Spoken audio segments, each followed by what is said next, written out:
Desculpa. Vamos falar de Botafogo. No Mineirão, Botafogo. No Mineirão, Botafogo empata com o Cruzeiro 0x0. Cara, talvez o pior jogo do Botafogo aí no Campeonato Brasileiro até agora. Já que tu cravou esse resultado, Arthur, fala o que você achou desse jogo, suas considerações. Cara, então, deixa eu só me afastar aqui da mesa que eu tô batendo minha perna nela toda hora. Mas é o seguinte, cara, um jogo ruim do Botafogo. O time não soube aproveitar as poucas chances que teve. Não conseguiu criar com aquela facilidade que a gente está acostumado a ver o Botafogo criar. Não conseguiu ser agressivo daquela forma que a gente está acostumado. Não conseguiu ser tão incisivo assim. Mas eu vou parafrasear o Vini. Ele falou aqui uma vez, não lembro quando foi, mas ele falou, cara, tudo que o Botafogo faz nesse campeonato tem acompanhado... Pô, alguém comentou alguma coisa? Deu uma risadinha. Cara, o Geraldo comentou aqui, não assisti o jogo, tava andando de cavalo. Que isso, cara? Nicola Jokic do Sport. Geraldo, entra no grupo, tu podia contar essa resenha lá no grupo pra gente, pô. Pô, que isso, cara, que loucura. Pedir de novo pra você entrar no grupo, Geraldo, pelo amor de Deus. Mas enfim, continuando o que eu tava falando, igual o Vini tinha falado aquela vez, tudo que o Botafogo faz vem acompanhado de campeão no final, né? É uma vitória de campeão, é uma atuação de campeão, é um resultado de campeão. Eu acho que não é exagero dizer que esse empate foi um empate de campeão também. Porque o Botafogo, dadas as circunstâncias, pelo menos levou um ponto pra casa. Um pontinho suado que a gente sabe que no final das contas faz diferença. E eu acho que é esse tipo de diferença que separa bons times de times campeões. Ou que pelo menos se portam como campeões. Porque os grandes times, eles vencem e eles convencem em determinados momentos e eles batem muito. Mas acho que os times campeões são aqueles que vencem, convencem, que batem, mas que sobretudo sabem apanhar e que sabem sofrer. Que é o caso do Botafogo, principalmente com o Bruno Lage. Esses primeiros momentos do Bruno Lage, o Botafogo vem enfrentando algumas adversidades e alguns obstáculos que não vinha enfrentando antes. Eu acho que no primeiro turno, pelo menos até esse momento aqui, nenhum time do Campeonato Brasileiro foi mais campeão do que o Botafogo. Nenhum time do campeonato se comportou tanto como campeão quanto o Botafogo, seja com o Luiz Castro, seja com o Caçapa, seja com o Bruno Lage agora. Cara, que sorrisinho é esse? Vocês ficam querendo rir, cara, me desconcentra, porque eu fico olhando pra vocês. O Vini tava com um sorrisinho safado no rosto, cara, achei que ele queria falar alguma coisa. Não, essa aspa do Geraldo mesmo, do tava andando de cavalo lá, tu mandou lá no grupo. Pô, tá dando muita vontade de... Cara, mas enfim, o que eu queria falar é o seguinte, o Bruno Lage, ele optou por tirar o Sauer do time, manter o Júnior Santos, né, botar o Júnior Santos de volta no time. São características um pouco diferentes, né, o Gustavo Sauer, quando ele tava atuando com o Luiz Castro, com o Bruno Lage, ele tava na ponta direita, mas ele tava fazendo uma função de jogar na diagonal, então ele ia pro meio, atuava ali no meio e empurrava o Eduardo junto pro ataque com o Tiquinho.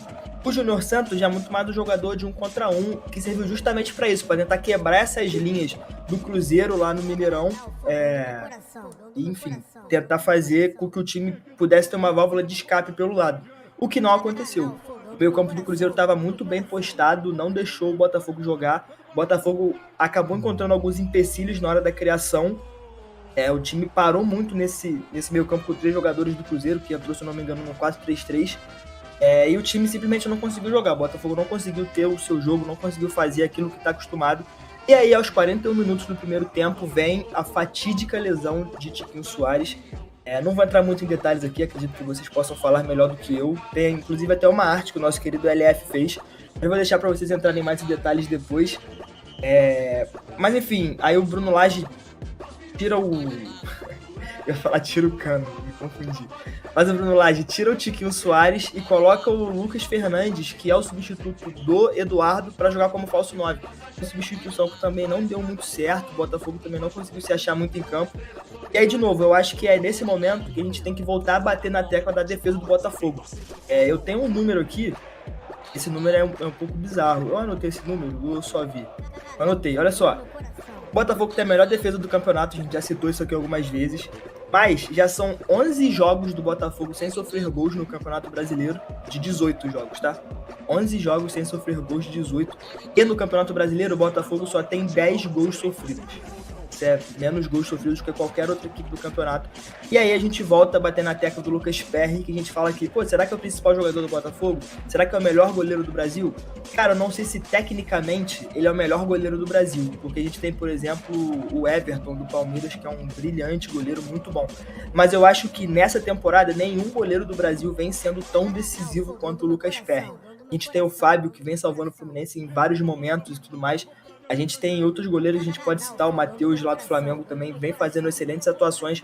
Mas eu acho que o Lucas Perry é o jogador que, assim, vai ser tipo o Diego Cavalieri naquele Fluminense, que era quase que o jogador mais importante junto com o Fred ou com algum outro jogador lá da frente, que segurava as pontas lá atrás junto com a defesa, que era super importante e que é o equilíbrio perfeito, porque enquanto o time ataca muito lá na frente, tem um meio campo muito forte, você também tem que ter uma defesa que não comprometa e que ajude o seu time. Então, por exemplo, nomes como Vitor Cuesta, que faz uma excelente temporada, nome como Vitor Perry, por exemplo, dá uma sustentação muito forte para o Botafogo, uma segurança, e mostra que mesmo quando o time não joga bem, o time ainda tem chance de sair pelo menos com um empate, porque sabe que tem excelente goleiro debaixo das traves para salvar o time, para fazer a diferença, para ser super decisivo. O que, de novo, volto a falar aqui, é o que diferencia bons times de times campeões. O Botafogo normalizou o absurdo, talvez. O Botafogo normalizou um nível de atuação muito alto, que alguns times a gente vê de maneira ocasional, mas hoje no Botafogo já virou a grande normalidade. Então, cara, não vejo, mais uma vez, empatou, não jogou muito bem, mas não vejo o Botafogo perdendo força ao decorrer do campeonato. Óbvio que muita coisa pode acontecer, tipo o Soares fora, alguns jogos tem o seu principal jogador, artilheiro do Campeonato Brasileiro, com 14 gols, se eu não me engano, mas eu acho que o Botafogo é um time muito sólido para conseguir segurar e passar por esse momento crítico aí. Cara, então, eu tentei ver esse jogo com outra ótica, sabe? Tipo, eu não entendi. Na minha concepção, o Botafogo não jogou mal. Eu acho que foi o Cruzeiro que jogou muito bem. Eu vi com essa ótica, porque, tipo assim, o que acontece? O Cruzeiro tava precisando do resultado para colar ali ainda mais no G8.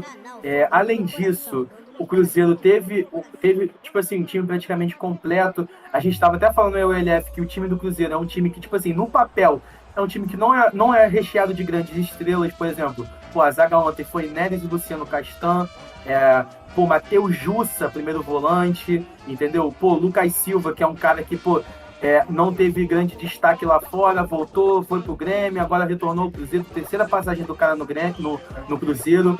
Então, é um time que não é formado por grandes estrelas, porém foi um time que jogou muito bem ontem, muito bem mesmo. Tem, pra mim, uma das melhores duplas de laterais do Brasil. Cara, o William e o Marlon que foi... pra mim, é uma das melhores duplas de laterais do Brasil. O William é muito ofensivo. E, tipo assim, conseguiu anular, pra mim, o coração do Botafogo. E qual é o coração do Botafogo? A dupla de volantes, Marlon Freitas e o Tietê. Marlon Freitas é muito subestimado, porque ele é aquele cara ali, é o carregador de piano, e ele faz aquela inversão de bolas. Ele muda muito o lado que o Botafogo ataca. A bola tá do lado direito, ele aproxima, vira o jogo pra esquerda. A bola tá do lado esquerdo, ele aproxima e vira o jogo pro lado direito. Ele tem muito isso, é uma característica muito boa nele, muito elogiada até mesmo pelo Bruno Lage, que numa coletiva de imprensa, se eu não me engano, do jogo passado, ele disse que, tipo assim, tá no Botafogo, a cabeça dele tá no Botafogo. Porém, caso ele saia do Botafogo, vá para outro time, Marlon Freitas será uma das contratações que ele vai pedir, independente do time que ele esteja. Então você vê, e é engraçado que o Marlon tava do lado dele, ele dá um sorrisinho tipo do LF, assim, quando a gente falar, o LF que fez essa arte, gente. Esse sorrisinho do LF. Então, você vê que, é um jogador de confiança, por mais que o Bruno Lage tenha chegado há pouco tempo, é um jogador de confiança e eles foram bem anulados pelo time do Cruzeiro, que marcou em linha alta o tempo todo. Sim. O tempo todo mesmo. E, o Vitor Sá, por exemplo, no primeiro tempo, ele nem apareceu, porque o William, como ele é muito ofensivo, as ações ofensivas pelo lado direito, com o Matheus Pereira e o William, foram tão incisivas, que o Vitor Sá teve que voltar muito para recompor e não apareceu no ataque. Ele mal tocou na bola no primeiro tempo. Então não deu muito certo a tática do Bruno Lage nesse jogo contra o Cruzeiro, porque não esperava do Cruzeiro vir tão pra frente como veio desse jogo. Jogou muito bem o Cruzeiro, não achou o gol muito também pelo Lucas Perry. O Lucas Perry é absurdo. Pô, muito, cara, é um goleiro que, como o Arthur disse, é um goleiro que vem tendo as melhores atuações e, tipo assim, atuações decisivas. Que o Fábio, a gente fala, pô, o Fábio agarrou muito contra o Fortaleza, por exemplo. O Fábio agarrou muito contra o Fortaleza. Mas o Fluminense perdeu de 4-2, entendeu? Não foi um jogo que o Fluminense venceu ou empatou por conta do Fábio. Acabou perdendo. Mas o Perry não. O Perry aparece em momentos decisivos, em momentos cirúrgicos, que o Botafogo está sendo pressionado, ele defende alguma bola, faz alguma defesa difícil, ou então recompõe rápido, como foi assim como contra o Patronato, né? Eita, com o Patronato. Mas, enfim, e ele decide, é um goleiro que decide, assim como o setor defensivo do Botafogo. Infelizmente, teve essa lesão do Tiquinho Soares, Sim. cerca de 5 semanas fora, que ele vai ficar, 1 mês e 1 semana. Tem aqui até já os jogos que ele vai ficar fora. Tô com Pode falar. os nomes aqui. Ele vai ficar fora 5 semanas, como você falou, e vai perder os jogos contra o Guarani na Sul-Americana agora essa semana. Vai perder um jogo contra o Internacional, São Paulo, Bahia, Flamengo e Atlético Mineiro. Das 5 partidas que ele vai ficar fora do torneio nacional, apenas uma é o confronto direto, que é contra o Flamengo. E 3 das 6 partidas serão realizadas aqui no Newton Santos. E a expectativa de volta é que seja contra o Corinthians na Neoquímica Arena. O prazo estimado aí. E tem boa chance de voltar também contra o Galo. Vai ficar nessa aí, ou contra o Corinthians ou contra o Galo. Aí já no segundo turno, entendeu? Um grande desfalque aí pro Botafogo. Então a perca do Tiquinho Soares, ainda no primeiro tempo, por mais que tenha sido nos acréscimos, foi uma perda muito... O que foi, cara? Cara, galera, olha só. Os comentários dos Voz Arena estão cada vez melhores. Já chega isso aqui, o Geraldo falou assim: queria que o Marlon Freitas fosse meu filho. Aí embaixo vem a Cláudia. Deve ser alguém que conhece o Arthur. Colocou Arthur e um monte de palminha. Cláudia, e aí o Arthur... Seu comentário, mas eu não conheço você. Cara, Cláudia com... Não, deve ter elogiado teus comentários e tal. Obrigado. A Cláudia aí. Obrigado. E o Arthur Xavier colocou assim: ok, essa foi a maneira mais exótica que já vi o nome Cláudia sendo escrito. Brabo. Cláudia, diz aí nos comentários de onde você conhece o Arthur. Estou curioso aqui agora. Por favor. 12 pessoas assistindo aqui a live. A galera tá muito presente hoje aqui mesmo. A constância, pô, tá sensacional. Cara, 255 inscritos já. Sobre essa parada dos comentários, o Vini tava no meio do comentário. Aí eu olhei ali, queria que o Marlon Freitas fosse meu filho. Aí eu olhei pro Vini. Aí eu olhei pro LF, o LF tava assim, ó. Querendo... não é possível. Eu só abaixei a cabeça. Mas enfim, voltando. Termina, Vini, vai. Então, como o Arthur disse, a gente vem falando, né, a respeito do Sauer quando ele é utilizado. Ele cai mais pro meio e aí empurra o Eduardo para fazer ali um 4-4-2, por exemplo, né? Ali com o Tiquinho dando mais uma opção ofensiva ali no ataque do Botafogo. Só que quando o Tiquinho sai por conta da lesão, acaba meio que complicando essa situação, até porque entra o Lucas Fernandes e joga nessa função aí de um segundo atacante, coisa que não é muito a função dele, até porque o Lucas Fernandes, quando entra, às vezes ele entra até como um segundo volante, então contar com ele para fazer uma parede, para fazer um pivô, eu acho que não era o que o Bruno Lage esperava. Tinha opções no banco, né? Tinha o Janderson, por exemplo, né? Que é um cara que é um centroavante de origem ali, já até participou de um 4-4-2 ali com o Tiquinho em uma partida. Então, tipo, tinha opções, só que ele optou com o Lucas Fernandes para meio que manter ali o esquema tático do Botafogo, só que não acabou funcionando da maneira que a gente queria. E eu tenho uma crítica aqui, rapidinho, não é crítica de jogador, de técnico, não. É uma crítica a respeito dos gramados, cara. Porque, tipo assim, muito se fala é tapetinho, tá favorecendo o Botafogo, mas os riscos de lesões são muito grandes no gramado sintético. Tem estudo muito comprovado. Se fala sobre isso. Tem estudo comprovado. O Messi ele não vai jogar em gramado sintético porque no estudo diz que as chances de lesões são maiores. Beleza.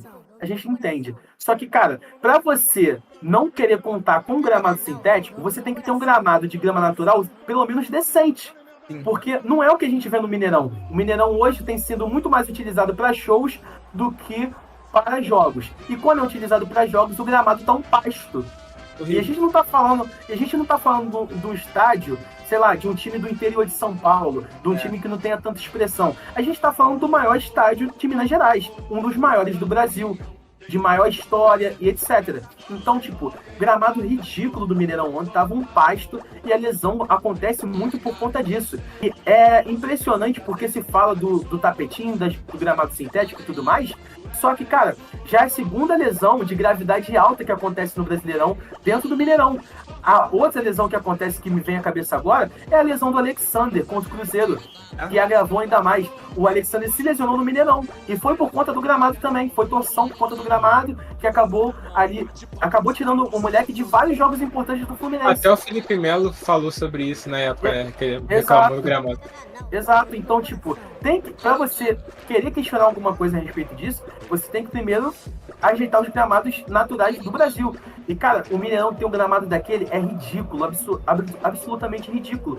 E acaba, tipo, desfalcando dois times cariocas, que foi o Fluminense com o Alexander, que vinha fazendo, cara, uma temporada excepcional no Carioca, no começo de Brasileiro, na Libertadores, e agora o Tiquinho Soares lesionado, cerca de um mês e uma semana fora. A gente deseja forças, tanto que o Tiquinho também quanto o Alexander, que ainda tá voltando de lesão, tá se recuperando ainda da lesão que sofreu. E, cara, tem que ser revisto isso, porque tem que ser revisto isso, porque não adianta nada você cobrar certas decisões, né?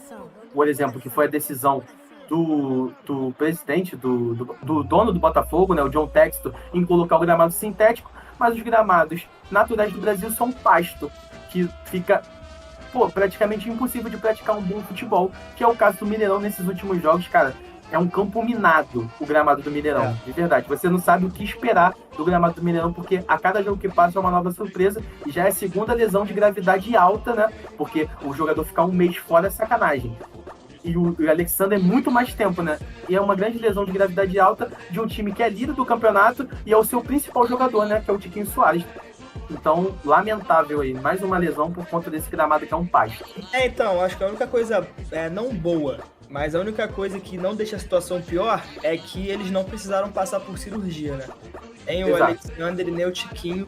Então já é pelo menos um respiro, tanto pra gente quanto pra eles, pra falar, beleza, pelo menos poderia ter sido pior, extrair aqui fisioterapia, um tratamento aqui, um tratamento ali, beleza.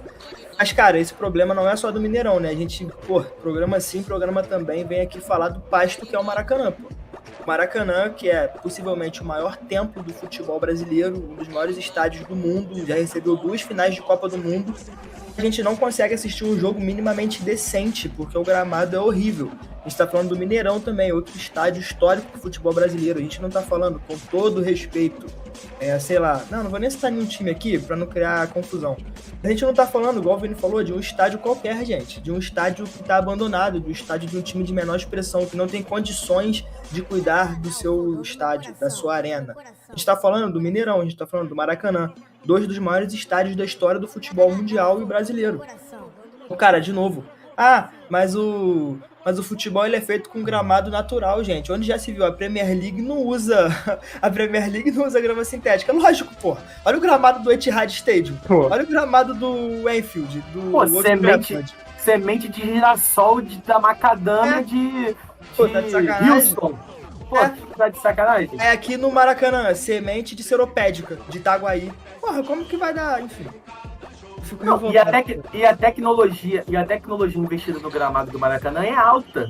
É a mesma da Arena Corinthians. É a mesma da Arena Corinthians, que é um tapete. Muito se diz sobre a quantidade de jogos que é recebido do Maracanã, mas, cara, é algo que tem que ter um estudo pra ver como que funciona, pra ver como melhorar esse gramado. Cara, isso não é de agora, até no antigo Maracanã, o Maracanã sempre foi um estádio de gramado ruim.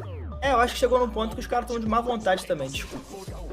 Então é complicado demais, cara. É complicado demais. Porque, o Maracanã tá ruim. Mas o Mineirão consegue ser pior ainda, cara. Consegue. Consegue ser pior ainda. Pô, tu vê o gramado desnivelado, é queimado, uma parte do gramado tá amarela, uma parte do gramado Cara, na moral, eu lembro na minha infância que eu ficava assim, de cara, assustado. Era o gramado do Aflitos, do Náutico e da Ilha do Retiro na época, lembra? Nos anos 2000, era bizarro, moleque, era bizarro. Eu lembro que até no Bomba Pet era ruim, eu ficava, caraca, meu jogo fica igualzinho, mano. Esse jogo é idêntico, é muito realista, mano. Pô, outro gramado ruim também, Castelão, mano. Aí, o Lucão até comentou. Botou aqui. Pô, tá maluco, mano, tá maluco. Mas olha, terminou, Vini? Terminei. Cara, tem muito comentário pra ler aqui. Cara, eu vou ler os comentários aqui. Caraca, muito comentário. Muito. Começa aqui, ó. O Geraldo, o Botafogo é foda. Nem assisti o jogo, tava andando de cavalo. E aí o Lucão, ó. Eu vi esse jogo do Fogão, Cruzeiro infinitamente melhor. Só que do outro lado tem um paredão, Lucas Perry, grande temporada. Ó, o Geraldo, bota a música do Segovinha. Joelma Sampaio, o Arthur falou bonito, Lucas Figueiredo. Obrigado, Tia. Não sei porquê, mas tô sentindo que o Botafogo vai perder esse campeonato por um tiquinho. Grande trocadilho, hein, Lucas Figueiredo. E ó, o Geraldo, ó. Eu doaria meu joelho pro Tico.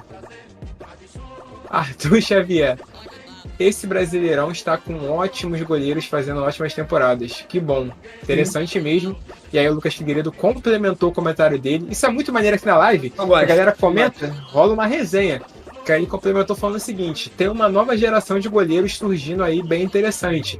Perry, Bento e Matheus Cunha. Muito interessante mesmo. Essa safra de tem goleiros. Mais caras, pô. Goleiro do Corinthians também, eu esqueci o nome dele, cara. Kaique. Hã? Kaique? Não. Tu acabou de puxar o nome qualquer. Não, eu acho que o Corinthians Kaique é o nome do irmão do Zóio. Não, cara. O Corinthians tem um goleiro reserva. Cara, mas vou te Kaique. falar, até os goleiros do Vasco, cara, que a gente citou aqui, pô, o Ivan. Não, o Léo Jardim, Ivan. Léo Jardim. Mas seguindo aqui, ó. Queria aí chegar aquele comentário. Carlos Miguel. Kaique. Mesmo goleiro, mano. Cara, posso trazer uma informação aqui? Eu falei que Kaique é o nome do irmão do Zóio. Vocês sabiam que o Alec tá processando o Zóio? Mentira. Que isso, cara? Papo reto. Depois eu falo disso melhor quando acabar a live. Tá. Ó, queria que o Marlon Freitas fosse meu filho. Aí rolou aquela resenha. Marcela Maria. Oi, Marcela. Oi, Marcela. Abraço, Marcela. Live. Aí Geraldo entrar no grupo, vai puxar a hashtag Geraldo no grupo do WhatsApp. A tia Joelma colocou equipe de enfermagem assistindo a live. Obrigado, equipe de enfermagem da tia Joelma. Obrigado, todo mundo valeu, galera. Aí com seus filhos, marido, sobrinho, galera, primo, tio, vizinho, papagaio. Todo mundo. Aí rolou aquela hashtag, aí o Arthur Xavier, o campo de golfe do Cruzeiro, e o Geraldo comentou: eu tô ficando tímido. Geraldo, não fique tímido, vem pro grupo, Geraldo. Vem pra resenha, vem pra resenha. E aí, ó, a galera colocou gramado do Tupi, gramado semente de Itacurus, tá? E ó, e o Arthur Xavier pra fechar aqui, fora que o clima é diferente, né? Na Europa é muito mais favorável para manter um gramado. O Enfield nunca viu o sol de 39 graus na vida. Exato. Perfeito. Não, como é que vai manter lá em Moça Bonita? Fora que os gramados da Europa, de todos os estádios, eles recebem sol por, tipo assim, igualdade, tá ligado? O gramado tá sol, vai pegar sol no gramado todo. Aqui não é assim. No Maracanã, por exemplo, tem uma parte que não pega sol. Pode, isso prejudica. Não, isso com certeza prejudica, claro, porque qual é a forma que a gente aprendeu isso na escola, lá, biologia, ciência, gente, como que cresce? É que a fotossíntese e tal, como que vem a fotossíntese? Através do sol. Então, tipo, necessita, tá ligado? Dessa parada, necessita realmente. E aí, óbvio que também que eles têm os aparatos ali necessários para fazer com que a grama fique 100% igual. E aí é com iluminação, que simula a luz solar e tal. Só que, tipo, tem que ser feito um estudo aí para tentar melhorar o gramado, até porque o Maracanã é utilizado pelo Vasco, pelo Fluminense, pelo Flamengo. Pode ser que vez ou outra seja utilizado talvez... Vai ser o estádio da final da Libertadores, né? Exatamente, sim. Vai ser o estádio da final da Libertadores. Então, tipo, vai ter muita visibilidade. Vai ser a América do Sul e algumas partes do mundo assistindo a final da Libertadores. E aí vai ser como? Gramado de pasto, irmão. Eu vi que a Conmebol pediu pelo menos um mês, acho, antes já o Maracanã pra já cuidar do gramado, entendeu? Pra ficar aquele tapete. Exato.